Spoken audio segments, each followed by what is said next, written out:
Ok, ¿en qué nos quedamos? Preguntas antes de continuar con Caín y Abel.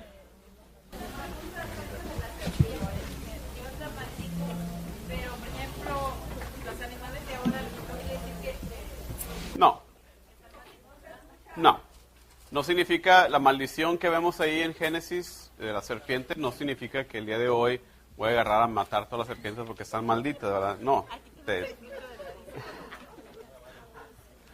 mando a la Sociedad Protectora de Animales, ¿ok? La iglesia es muy importante también, ve ese anuncio como un protoevangelio. O sea, un evangelio antes o un evangelio primordial, un anuncio de que alguien iba a venir a darle en la torre, ¿verdad? A la serpiente. Lo vemos nosotros los cristianos como un anuncio de lo que Jesucristo iba a venir a hacer, ¿verdad? Y María, ¿verdad? La mujer, gran parte de esto, ¿verdad? Gran parte en la salvación. Ok, ahora vamos a ver 3 pasajes que hablan de lo que es la consecuencia del pecado. ¿Qué tipo de pecado es el pecado de Adán y Eva? Desobediencia, orgullo, querer ser como Dios, ¿verdad? Vamos a ver ahora cómo se intensifica de ser orgullo, de ser desobediencia. ¿Cuál es el segundo pecado? ¿Cuál es el segundo pecado? Capítulo 4. El asesinato. O sea, va creciendo en intensidad. Y yo creo que eso no para históricamente. Vean las barbaridades que ocurren el día de hoy. Caín y Abel. Vamos a leer capítulo 4. ¿Quién le toca? Del 4 al 16. El hombre se unió con su esposa Eva, ella quedó embarazada y dio a luz a su hijo Caín. Y dijo, ya tengo un hijo varón, el Señor me lo ha dado.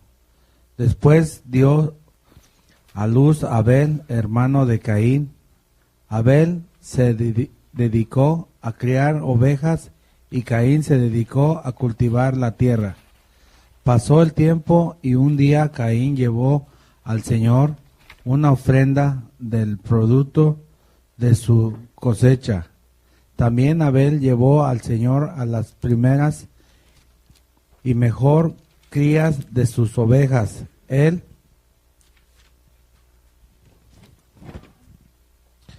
Señor miró con su agrado a Abel y a su ofrenda, pero no miró así a Caín y ni a su ofrenda, por lo que Caín se enojó muchísimo y puso muy mal la cara. Entonces el Señor le dijo, ¿por qué te enojas y pones tan mala cara? Si hicieras lo bueno, podrías levantar la cara, pero como no lo haces, el pecado está esperando el momento de dominarte. Sin embargo, tú puedes dominarlo a él.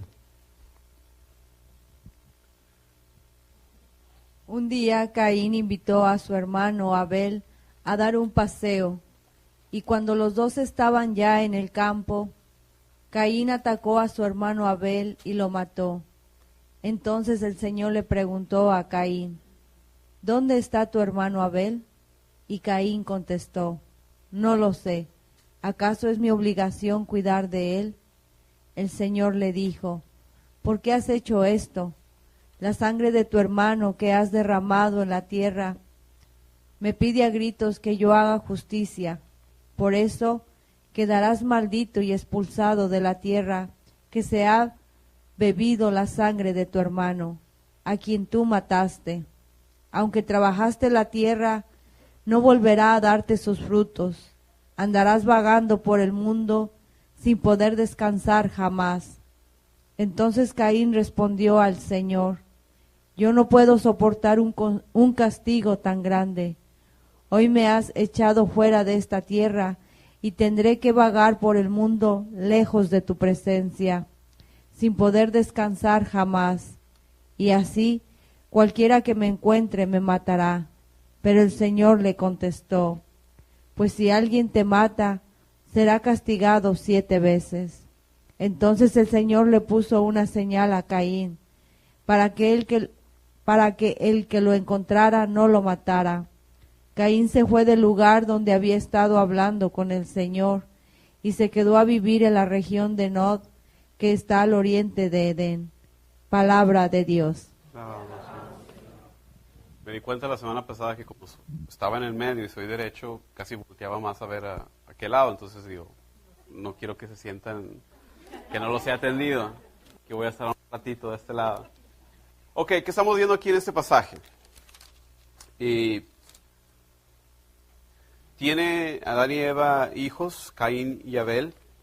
¿Por qué? Una pregunta. ¿Por qué le gusta más a Dios la ofrenda de Abel que la de Caín? A ver. Yo noté que dijo que Caín le había traído una ofrenda, nomás una ofrenda. En cambio, Abel dice que fueron primeros nacidos de baños y sin grasa, que fue una ofrenda especial, que se tomó el tiempo de escoger lo mejor para Dios. La manera en que lo describe, ¿verdad? Dice como que una simple ofrenda, la de Caín, ¿verdad? Y como lo que sea, mientras que la de Abel la describe más en detalle, ¿verdad? Los primeros frutos, ¿verdad?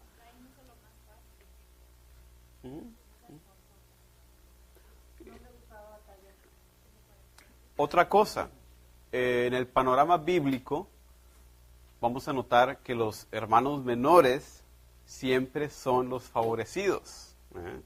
Entonces ya empieza eso ya desde Caín y Abel. Los hermanos menores son siempre los que le dan en la torre a los mayores, ¿verdad? Con Isaac, con Jacob, José, ahí atrás.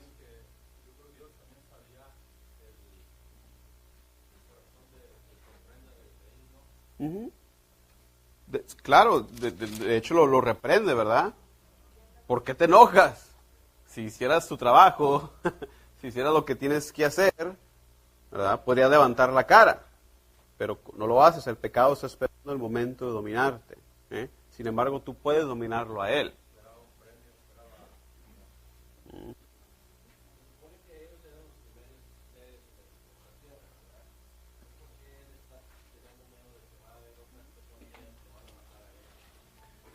Una vez más, no podemos tomarlo literalmente, ¿verdad?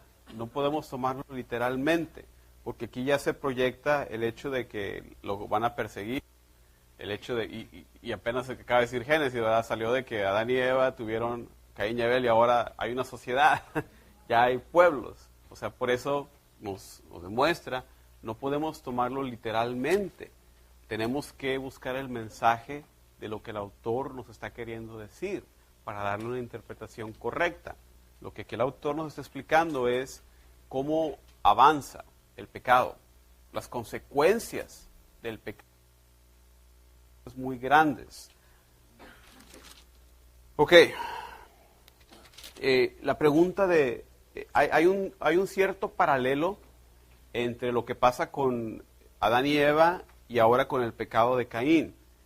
Al igual que Dios había preguntado a Adán y Eva, ¿dónde estás? Aquí también le pregunta a Caín, ¿dónde está tu hermano? ¿Qué es lo que está pasando aquí? ¿Es que Dios no sabía? ¿Se le escondieron? ¿Jugaron a las escondidillas y se le perdieron a Dios? Está buscando ver, ¿verdad? ¿Qué explicación, qué razón le dan? Nosotros lo interpretamos como una invitación de Dios a arrepentirse, a confesar lo que habían cometido. Y hubiera sido muy diferente si hubieran tomado esa oportunidad para decir, no, ¿sabes qué? Y la regué, ¿verdad? Pero no. Tanto Adán, ¿verdad? Como ahora Caín le contesta pues tajantemente, pues a mí qué, yo que soy de mi hermano.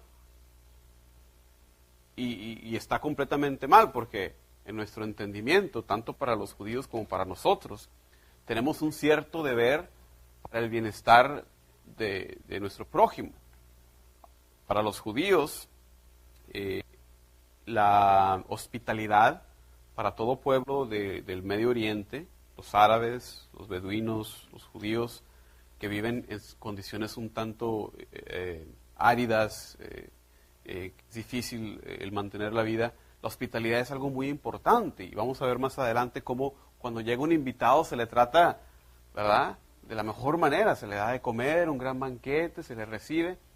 Y el decir esto, de que a mí qué me importa mi hermano, es completamente contrario a eso. Y nosotros tenemos ese mismo pensamiento, los cristianos. Hasta cierto punto, nosotros los cristianos, todos estamos unidos estrechamente, todos como hijos de Dios, tenemos al mismo Padre, y hasta cierto punto podemos decir que tenemos responsabilidad por el bienestar espiritual de los demás, ¿verdad? No podemos dar mal ejemplo, no debemos de llevar a otros al pecado, al contrario, exhortar a los demás, ¿verdad?, a que sigan a Dios. Entonces nosotros compartimos en cierto sentido esa preocupación por el prójimo. ¿Qué más? ¿Qué más vieron? La iglesia, al interpretar estos pasajes, los padres de la iglesia, sobre todo San Agustín, en el caso del pecado original, San Agustín es el que más desarrolla esta teología, enseña que una de las consecuencias del pecado es precisamente el que antes el hacer bien se nos hacía fácil. Ahora con el pecado, ¿qué es lo que se nos hace fácil? Pues hacer el mal. O sea, que aún cuando el pecado es perdonado, aún así queda en el alma una tendencia hacia el mal, lo que la iglesia llama concupiscencia, ¿verdad? Entonces, aún con el bautismo, ¿verdad?, para nosotros los cristianos que somos perdonados y somos hijos de Dios, aún queda esa cierta tendencia que tenemos que estar guardados sobre ella, ¿verdad?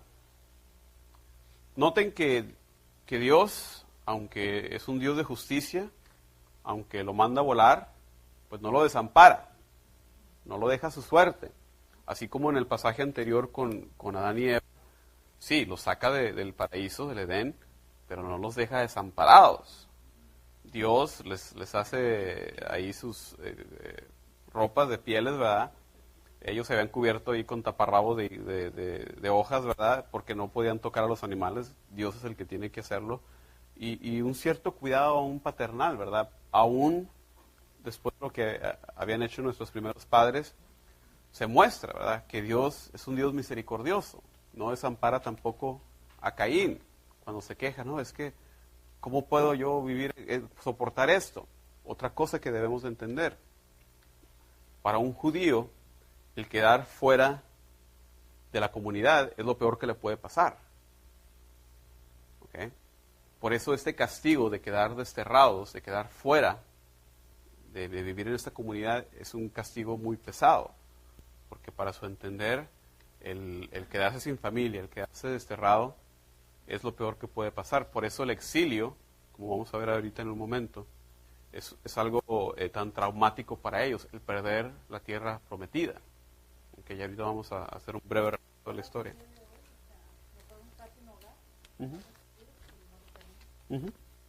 Y entonces lo vemos ahí expresado en ese sentimiento de Caín. Y le pone Dios una marca, quién sabe qué será, un tatuaje o no sabemos qué será, para que la gente que lo encontrara no lo matara. ¿Ok? ¿Algo más? ¿Qué más vemos ahí?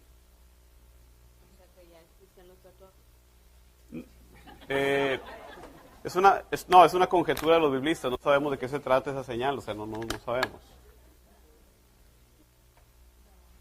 Como les dije, está balanceada la cosa. Un Dios justo. No se puede, el asesinato no se puede quedar así nada más. Por justicia demanda de que haya un castigo. ¿Qué tipo de Dios es un Dios que deja que lo atropellen? Es un Dios justo. Ya les había advertido. Y como les dije, no es vengativo. No se ensaña con él. Lo protege. Le pone esa marca para que no lo maten. Así como había protegido a Adán y Eva, poniéndoles ropajes. Entonces, de ninguna manera podemos decir, Si te fijas en ese versículo únicamente, bueno, de repente. Pero ¿qué les dije al principio? Tenemos que ver la totalidad de la Escritura. No podemos fijarnos en un versículo y decir, mira, Dios vengativo.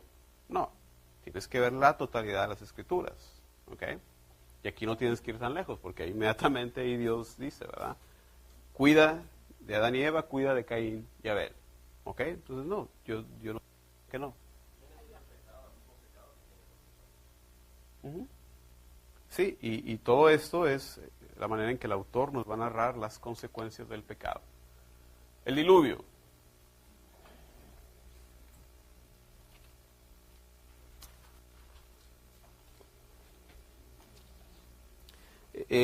Después de Caín y Abel nos da una genealogía. Nos dice también que tuvo un tercer hijo. Nos habla también en el capítulo 5 de los descendientes de Adán, que a la tierna edad de 130 años tuvo a Set. Vivió todavía 80 años más. Vivió en total de ¿cuántos? 930 años. ¡Wow! Una vez más, no es para interpretarse literalmente. Para las culturas del Medio Oriente, tienen una percepción del tiempo muy diferente. Estaba oyendo a un biblista dar una lección que decía que incluso hoy en día, cuando él estaba en Palestina haciendo una excavación, le preguntaba a una de las personas que vivían ahí, un señor maduro, ¿cuántos años tiene tu hijo? Y el hijo tenía como 20 años. Dice, pues no sé, dice el señor, está viejo, no sé, tiene unos 40, unos 80, o sea, la percepción es diferente. Como nosotros que contamos específicamente, precisamente, no es esa misma percepción. Es un decir, no, ya está viejo. Es algo parecido, No es a tomarse literalmente, ¿ok? Eso de los años. El diluvio, capítulo 6.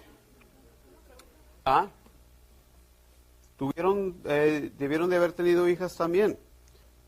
San Agustín, en su obra magistral de la Ciudad de Dios, explica una de las explicaciones que es que quizás, hay varias explicaciones, la de San Agustín dice que quizás hubo una dispensación divina temporal para que se populara la tierra, o sea, suspender la penalidad por el incesto, es una solución, o, no nos dice el texto, pero es posible que también Dios haya creado otros hombres y otras mujeres para que se poblara la tierra. Pero no lo menciona eso el texto, eso es una conjetura, ¿verdad? Una posible solución a cómo sucedió, ¿verdad? Pues hay diferentes razones, maneras de explicarlo, ¿verdad? Vamos a resumir nada más, porque quiero mostrar un video que muestra la historia de Israel en 10 minutos. Vamos a resumir únicamente, conocemos todos la historia de Noé. Dios se cansa de la maldad de la humanidad y decide, pues, destruirla, ¿verdad? Una vez más, hay también misericordia, porque no destruía a todos, ¿verdad?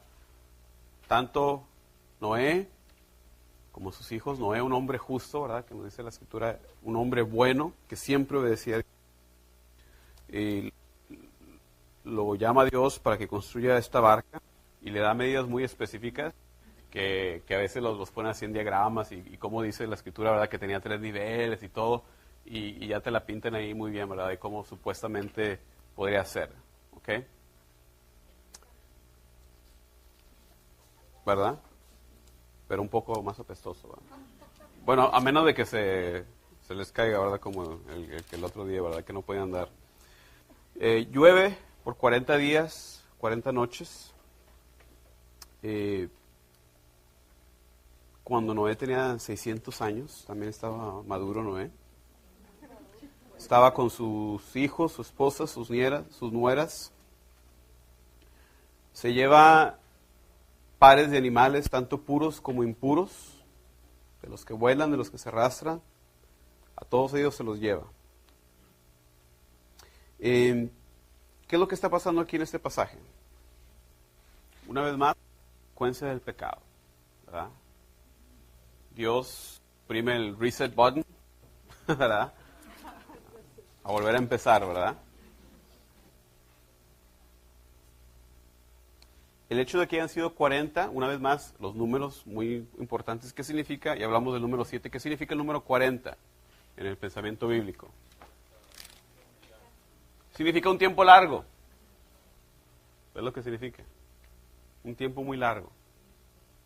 Para los judíos, vamos a ver después en lo que es el libro de Levítico, las diferentes estipulaciones de acuerdo a qué tipo de patas tenían, de acuerdo a... Y vamos a hablar de las diferentes razones quizás por las que se veían como impuros. Pero también era necesario llevar animales para sacrificar, ¿verdad? Porque al final, cuando se acaba el diluvio, ¿qué es lo primero que hacen?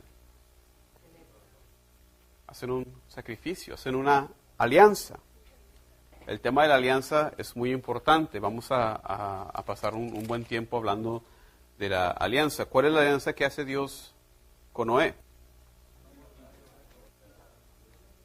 El arco iris no es la alianza que hace Dios con Noé, perdón. Mientras el mundo exista, no volverá a descubrir, no volverá a destruir al mundo, ¿verdad? Por el agua. ¿Ok? Y como símbolo, como recordatorio, ahora sí, de la alianza que les da. Ahí sí, el arco iris. El arco iris no es la alianza. Sí. Es muy importante, porque vamos a ver las diferentes alianzas, y todas las alianzas tienen su estipulación, ¿verdad? Y tienen su símbolo. ¿Ok?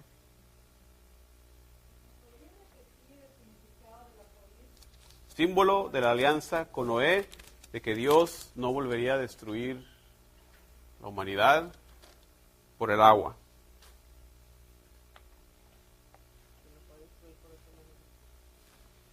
Es posible.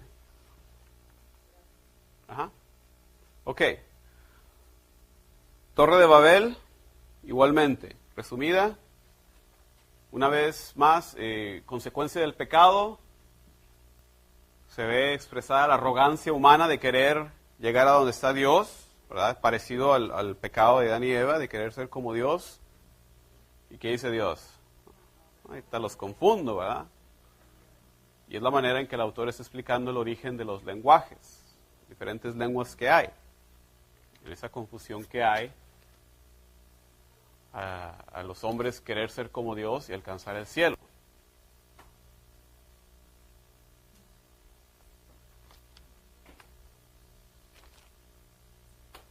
Voy a poner déjame ver si funciona el sonido primero que nada. A ver si les puedo poner ahora sí la película.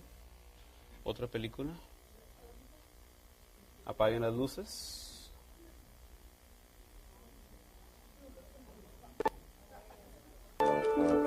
Ahora sí se apaga.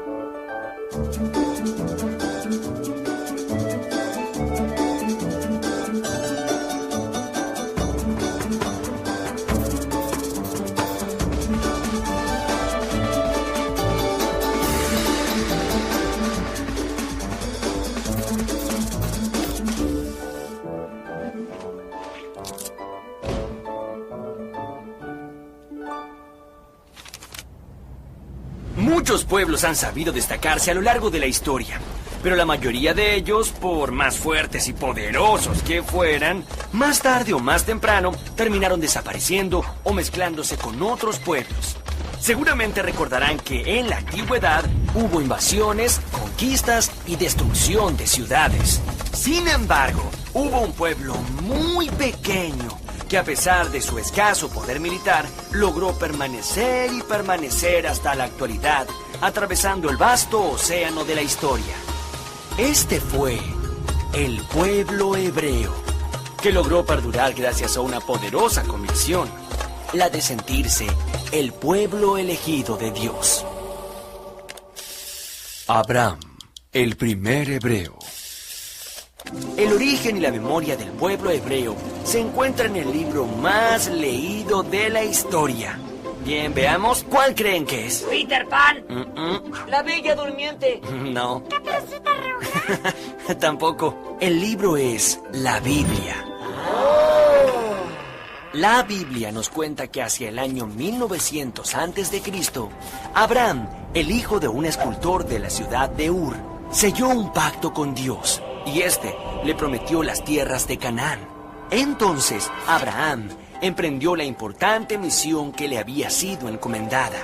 Reunió a todo su pueblo fuera de las murallas de la ciudad y lo guió en el largo viaje hacia las tierras que le habían sido prometidas. Había un pequeño problema. Las tierras de Canaán no eran nada fáciles de habitar. Un gran número de pueblos de la región también estaban muy interesados por ocupar esos territorios. Es que esas tierras eran ricas y fértiles, y además se encontraban justo en el medio de los dos grandes reinos de esa época, el de Egipto al norte de África y el de Babilonia en la Mesopotamia. Estos dos poderosísimos reinos se disputaban estos territorios, ya que por ahí pasaban una infinidad de rutas comerciales. Pero para los hebreos, esa tierra era mucho más que una zona fértil. Como decía la Biblia, era su tierra prometida. Pero el pacto que Abraham hizo con Dios implicaba una cosa más. Él y su pueblo debían renunciar a todas esas religiones que adoraban a muchos dioses e ídolos tallados en la piedra para comenzar a respetar a un único Dios y creador de todas las cosas. Los patriarcas. Yo, Abraham, fui líder de mi pueblo, digamos, el primer patriarca. Un patriarca era un jefe de la familia, pero también era la cabeza religiosa y la persona que imponía las leyes. Del patriarca dependía su esposa, sus hijos y los hijos de las familias allegadas. Al morir uno de ellos, lo sucedía el primogénito. Esto quiere decir el primer varón de cada familia.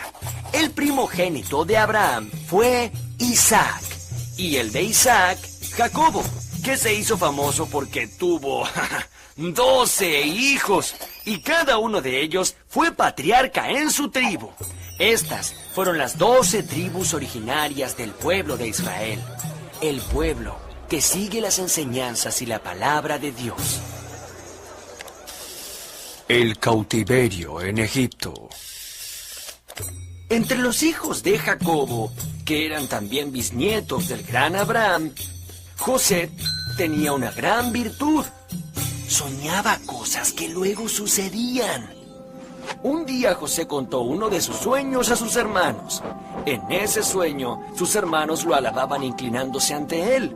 Esto generó tanta envidia en sus hermanos que lo arrojaron a un pozo y luego lo vendieron a una caravana de comerciantes que iban hacia Egipto. En Egipto, José fue esclavizado y luego encarcelado. Sin embargo, su fama para interpretar los sueños trascendió hasta el mismísimo faraón.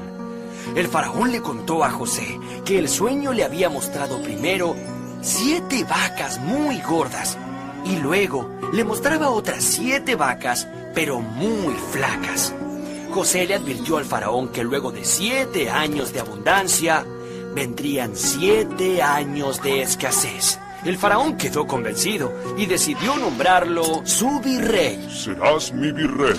Cuando llegaron los años de hambre en toda la región, Egipto había guardado mucho alimento. Mientras tanto, los 11 hermanos de José, desesperados por el hambre, viajaron con sus familias hasta Egipto buscando algo para comer. José los recibió, los perdonó y los protegió. Pero este bienestar no iba a durar mucho. Un nuevo faraón se había hecho gobernante de Egipto y a diferencia del anterior, este temía a los hebreos y los despreciaba mucho. Así que los esclavizó a todos, sometiéndolos a maltratos terribles. La esclavitud en Egipto duró 210 años, pero un día iba a nacer un hombre que se convertiría en el gran libertador, un verdadero héroe. Y ese hombre se llamó Moisés. Una vez que Moisés liberó a su pueblo de la esclavitud, tuvo que deambular unos 40 años en el desierto. Durante este periodo, Moisés subió al monte de Sinaí, donde recibió de Dios, el mismísimo Dios, las tablas de la ley que contenían los 10 mandamientos. Estos mandamientos eran un código de conducta que todos los hebreos debían respetar. Los hebreos protegieron las tablas en el Arca de la Alianza y las transportaron a lo largo del desierto. Dios estaba probando a su pueblo antes de permitirles volver a la tan ansiada tierra prometida de Canaán. El regreso a Jerusalén. Una vez que los descendientes de las 12 tribus hebreas habían regresado a su tierra, empezó el período más esplendoroso de esta civilización, el de los reyes de Israel. Así fue que los hebreos decidieron nombrar a un rey fuerte y capaz de combatir a todos sus enemigos. A finales del siglo XI a.C., el buen juez Samuel designó a Saúl como el primer rey de Israel. Este hombre de gran valor derrotó a los amonitas y a los moabitas, pero no pudo con los filisteos. Entonces, un joven pastor llamado David sobresalió entre todos y desafió al gigante Goliat, jefe de todos los filisteos. David derrotó a Goliat usando la inteligencia y no la fuerza. Con tan solo una onda, le dio un golpe certero al gigante justo en el medio de los ojos. Así fue que venció a los filisteos y alcanzó el objetivo de vivir en paz en la tierra prometida y hacer de Jerusalén la capital política y religiosa del reino. El rey Salomón fue hijo de David y dedicó toda su vida a la construcción del templo de Jerusalén, que era el más imponente de todos los templos dedicados a ese único Dios.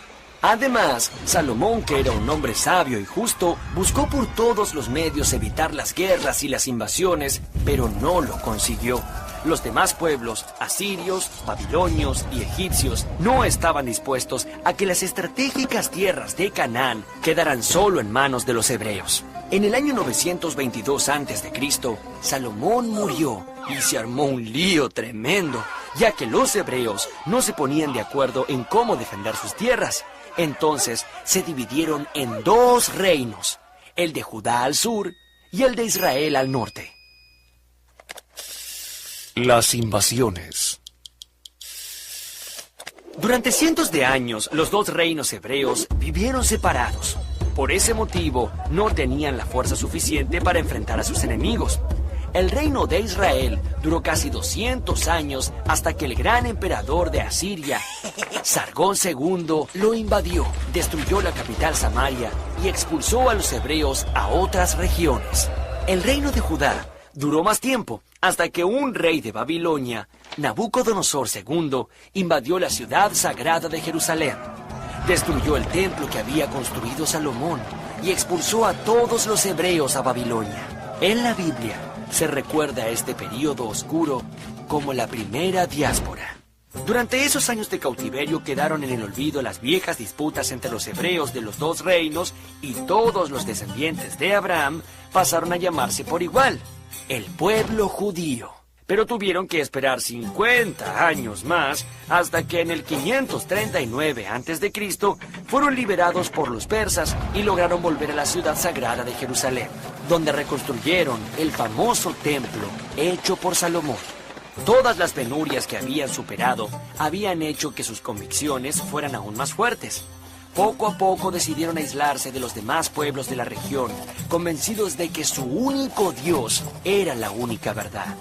Para ello, los profetas advirtieron durante muchos años los mandatos sagrados de las primeras 5 partes de la Biblia que llamaron Torá.